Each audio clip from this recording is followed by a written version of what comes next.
안녕하세요, 리바입니다. 오늘은 브라켓에 대해서 살짝 좀 소개를 좀 해드리려고 합니다. 사실 소개라고 하기는 조금 슬픈 소식이 있어서 제가 사실 브라켓 유저는 아니거든요. 과거에 살짝 한번 써봤는데 최근에 제가 브라켓을 쓸 일이 있어서 약 2달 정도 사용해 본 뒤에 후기를 좀 남기려고 했는데 좀 더 조사를 해보니까 브라켓이 서비스 종료가 된다고 합니다. 2021년 9월에 서비스가 종료가 되는데 자세한 거는 제가 이따 내용 부분에서 한 번 더 얘기를 해드리도록 하겠습니다. 자, 그럼 제가 그동안 사용했던 브라켓의 장점, 단점을 한번 아톰 에디터와 한번 비교해서 설명을 좀 해보도록 하겠습니다. 자, 브라켓 사이트에 들어가 보면 지금 경고가 하나 떠 있죠. 한번 번역을 좀 해보겠습니다. 올해 9월 1일에 브라켓 서비스 종료합니다. 제가 사실 최근에 브라켓으로 좀 강의를 했었는데 종료를 하네요. 그리고 VS 코드를 따로 추천을 하고 있습니다. 저도 VS 코드를 지금 갈아타려고 준비하고 있는데 브라켓을 그럼 어떻게 다운로드 받는지 좀 알려드리도록 하겠습니다. 제가 한번 링크 남겨드릴 텐데요. GitHub에 올려져 있습니다. 이 브라켓을 따로 관리해주고 있고요. 그래서 마지막 릴리즈가 있습니다. 그래서 이걸 다운로드 받으면 될 것 같고 밑에 보면 맥 사용자, 윈도우 사용자 분리되어 있습니다. 그래서 저는 윈도우 사용자로 다운로드를 받고 한번 제가 이번에 좀 작업하면서 느꼈던 점을 조금 공유해드리고자 이렇게 영상을 찍게 되었습니다. 자, 설치 한번 해보겠습니다. 자, 이렇게 나와 있고요. 자, 바로 설치 하겠습니다. 제가 이번에 브라켓을 사용하면서 사실 저는 아톰 유저였는데 브라켓을 좀 우연한 기회에 사용하게 되었고 장단점을 좀 제가 봤는데 주로 장점보다는 단점이 저는 훨씬 더 많았습니다. 아톰과 비교했을 때.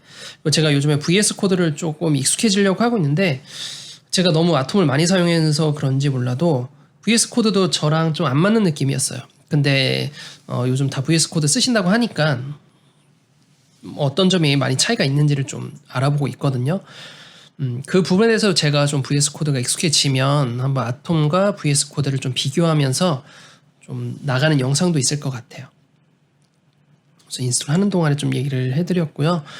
그래서 이번 시간에 제가 장단점과 그리고 좀 사용 후기 같은 거 조금 정리를 해보려고 합니다. 서비스는 종료가 되어 가겠지만 제가 처음 사용해보는 것이라 해서요. 처음 사용해보는 브라켓이라서 이거 실행을 시키고 얘기를 해보도록 하죠. 처음에 이렇게 브라켓이 실행이 되면 딱히 없습니다. 코드가 우선은 너무 작죠. 그래서 이 부분을 컨트롤 P를 하면 글씨가 안 켜지고요. 컨트롤 플러스, VS 코드도 컨트롤 플러스 눌러야 되죠. 플러스 마이너스 하셔야 되는데 우선 요거는 필요 없기 때문에 닫도록 하겠습니다. 문서 닫기는 똑같으니까요. 여기서 내가 원하는 프로젝트를 가지고 싶으면 바로 파일을 여는 게 아니라 이곳에서 왼쪽 좌측에 위에 보면 Get Started가 있습니다. 바로 요거를 클릭해서 내가 원하는 폴더를 열 수가 있거든요. 그걸 한번 해보겠습니다. 그래서 최근에 작업했던 폴더를 하나 열어볼게요. 유튜브 작업하면서 작업했던 거를 한번 열어보도록 하겠습니다. 클론 사이트 하나 열어볼까요? 우리은행 작업한 거 한번 열어볼게요. 그러면 요 좌측 부분에 그 폴더가 형성이 될 거예요. 지금 로드 중이기도 하고요. 자, 이렇게 우리은행 제가 작업했던, 우리은행은 아니죠. 우리금융에 작업했던 거 이렇게 파일이 있습니다. 좀 축소까지 하면 이렇게 우리라는 폴더 들어있고요. 그 안에 HTML, CSS, JS 다 나와 있죠. 요 작업을 했었는데 파일 하나만 열어보겠습니다.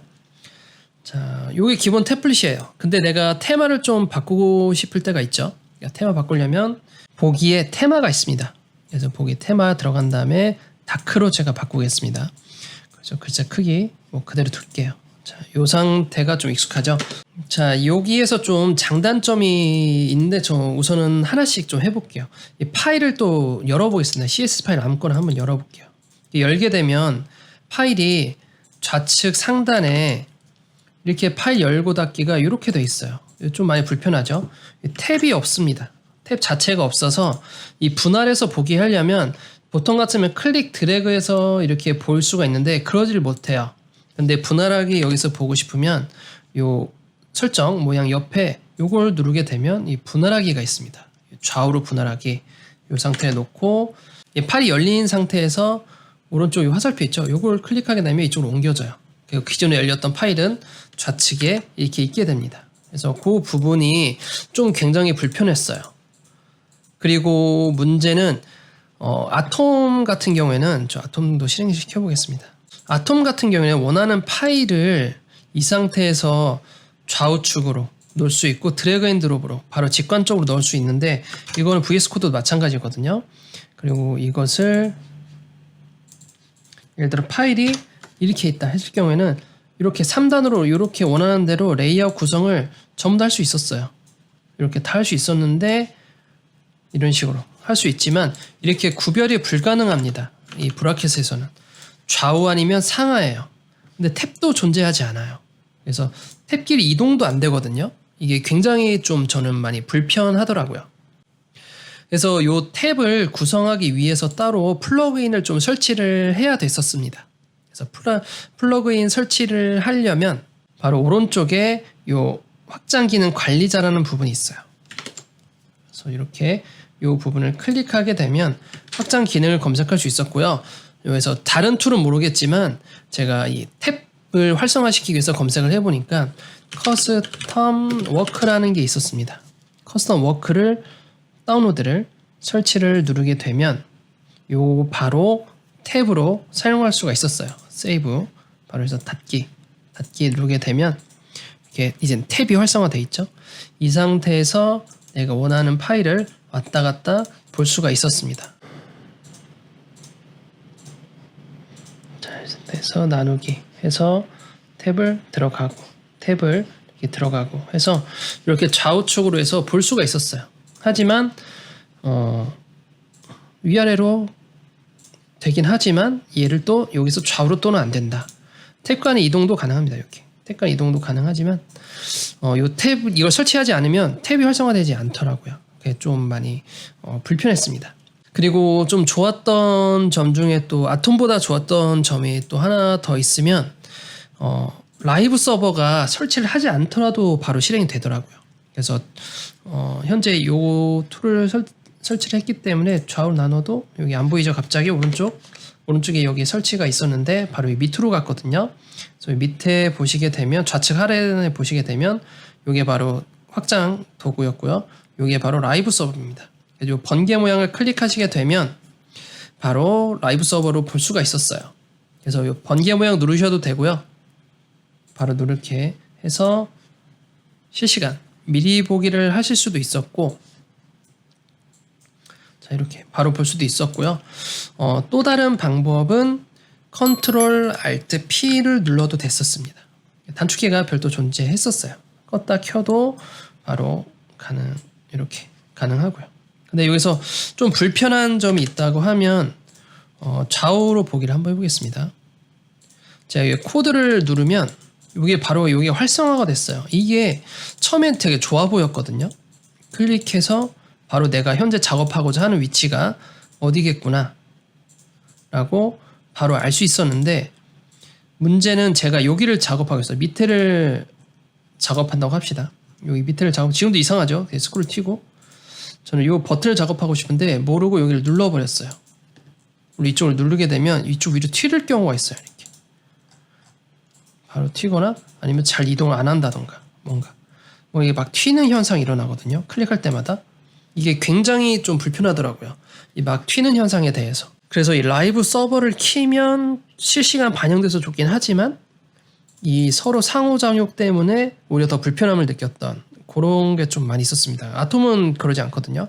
물론 이렇게 바로 클릭할 때마다 어떠한 요소 부분인지를 직관적으로 알게 해주는 거는 좋았으나 그 이상 그 이하도 아니었다 라는 좀 느낌이었습니다. 그리고 또 단점을 하면 좀 코드 라인 복제가 좀 별로였거든요.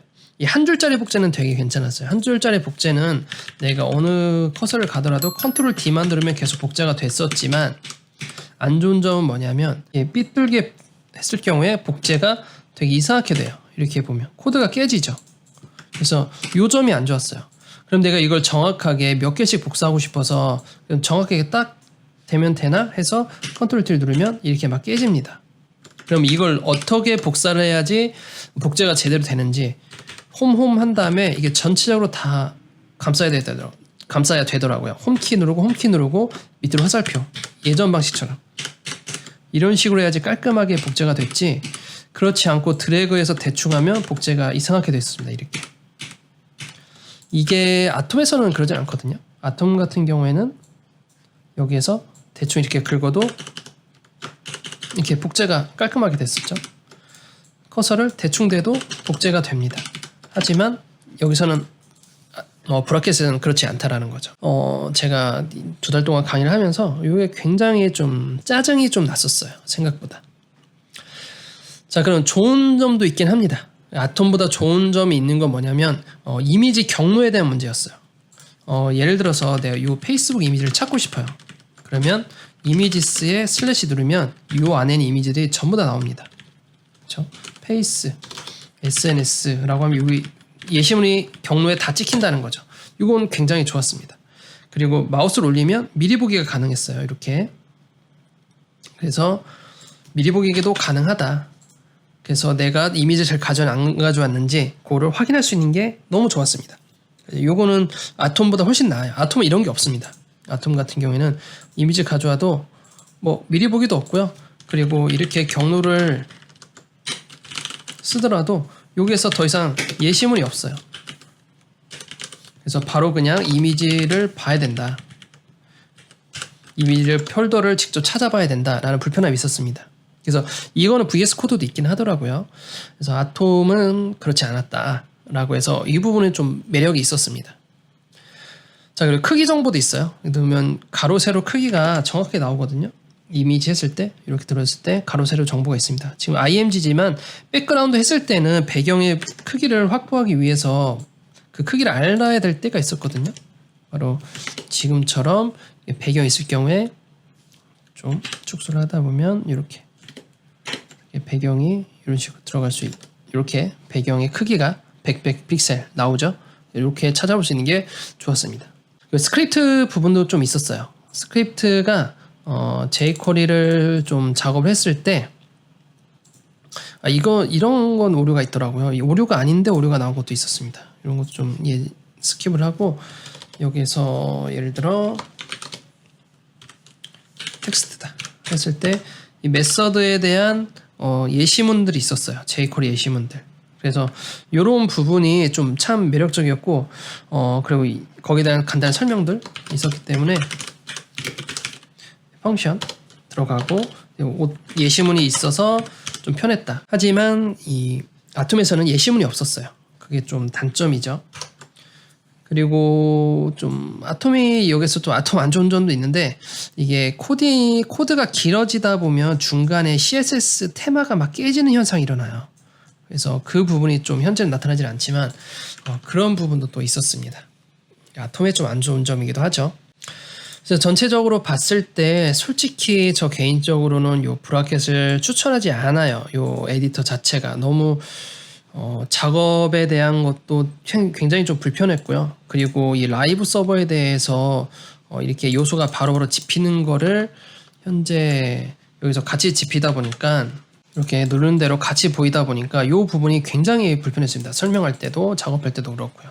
그래서 그렇게 좋진 않았다라는 좀 그런 느낌이 있었습니다. 그래서 제가 다운로드를 받으려고 사이트를 들어가 보니까 이 2021년 9월에 서비스 종료한다는 마음에 제가 이거를 좀 단점을 좀 많이 부각을 시켰지만 장점도 굉장히 많았던 에디터 중에 하나였는데 좀 아쉽네요. 그리고 VS 코드로 넘어간다고 하니까 저도 마침 넘어갈 예정이었고, 그래서 좀 대동단결 되지 않을까 VS 코드로 라는 좀 생각이 좀 들기도 합니다.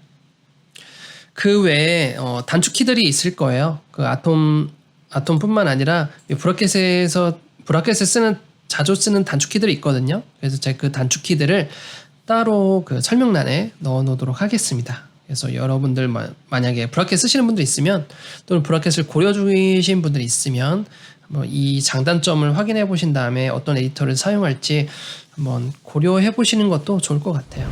자, 이렇게 해서 브라켓에 대해서 알아보았는데요. 좀 슬프게도 아까도 말씀드렸듯이 서비스 종료를 합니다. 이번 올해 9월에 서비스 종료를 하고, 그리고 마이크로소프트에서 마이크로소프트에서 만들었던 VS 코드를 추천을 또 슬프게 하고 있습니다. 좀 아쉽네요. 브라켓을 사용하지 않았지만 이렇게 에디터가 하나둘 없어진다는 것을 어떻게 보면 기존 유저에게는 좀 약간 혼란스러운 소식일 수도 있겠지만, 어떻게 좀 큰 그림으로 보게 되면 이제 에디터를 통일화되는 시점이 점점 다가오고 있지 않나 라는 생각이 좀 드네요. 저도 이제 조만간 아톰을 갈아타고, 아톰을 이제 그만 쓰고 VS 코드로 갈아탈 예정인데요.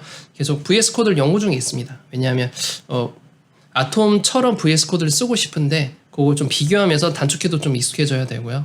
여러모로 저도 준비하는 작업이 필요하기 때문에 당분간 영상은 아톰으로 쓰긴 하겠지만, VS 코드가 좀 익숙한 날이 오면 VS 코드로 VS 코드를 소개도 해드리는 겸, 그리고 아톰과 좀 비교를 하는 또 시간도 마련하는 겸해서 좀 준비 시간이 좀 필요할 것 같아요. 자, 그럼 오늘 여기까지 하고요. 다음 시간에는 또 다른 팁으로 한번 찾아오도록 하겠습니다. 감사합니다. 인터넷을 아무리 뒤져봐도, 그리고 블로그를 아무리 찾아봐도 내가 원하는 맞춤형 UI를 찾기가 정말 힘듭니다. 저도 예전에 CSS가 좀 부족하거나 스크립트 부족할 때 복사 붙이기 하기 정말 바빴거든요. 메뉴인데 뭔가 조금씩 달라요. 근데 이것을 작동하는 메뉴를 찾고 싶은데 정확하게 내가 원하는 메뉴가 없습니다. 그래서 그것을 비슷하게 만들고 싶은데 잘 만들어지지도 않고 뭔가 좀 힘든 기억이 굉장히 많이 납니다. 예전에도 정말 고생을 많이 했었는데요. 이렇게 좀 경력이 쌓이고 나니까 그런 것들이 이제 혼자서 만들 수 있는 수준까지 올라오게 되었습니다. 제가 그간 20년간 듣고 보고 그리고 경험했던 그런 국내 맞춤형 메뉴들을 한 곳에 모아보았습니다. 그래서 메인 메뉴, 서브 메뉴, 탭 메뉴 등의 국내에서 볼 수 있는 다양한 메뉴들의 스타일들을 한 곳에 모아놓은 책을 이번에 집필하게 되었습니다. 이제 웹사이트뿐만 아니라 모바일 사이트, 모바일 웹, 하이브리드 웹도 포함이죠. 그리고 반응형 웹까지 함께 포함하고 있는 내용이고요. 그리고 이런 리소스까지 모두 무료로 공개를 해드리고 있습니다. 그래서 어떻게 하면 이런 메뉴들을 만들 수 있는지 제가 코드 한 줄 한 줄 다 자세히 설명을 해주고 있고요. 그리고 실무를 하면서 다른 팀과의 협업에 대한 내용도 중간중간에 많이 넣어 놓았습니다.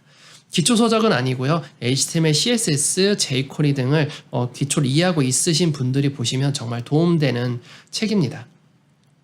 이 책은 현재 시리즈물로 기획하고 있습니다. 아직 다음 시리즈는 나오진 않았지만 다음 책도 많이 기대해 주시기 바랍니다.